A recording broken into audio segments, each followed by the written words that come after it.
उस्मान फलात्यूस का मुंह खुलवाने के लिए यहां लाया है। उस्मान फलात्यूस का मुंह खुलवाने के लिए यहां लाया है। अगर उसने मुंह खुलवा लिया तो?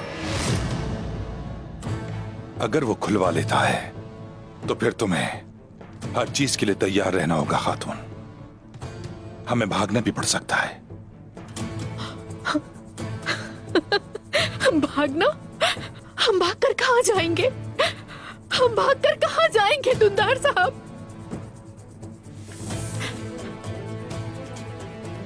अगर फलात्यूस मुंह खोलता है तो फिर किसी और को मुझे मारने मत दीजिएगा।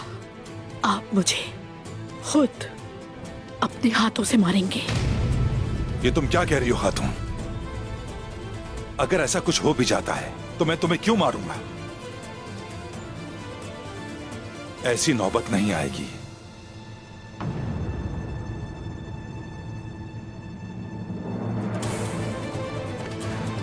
तो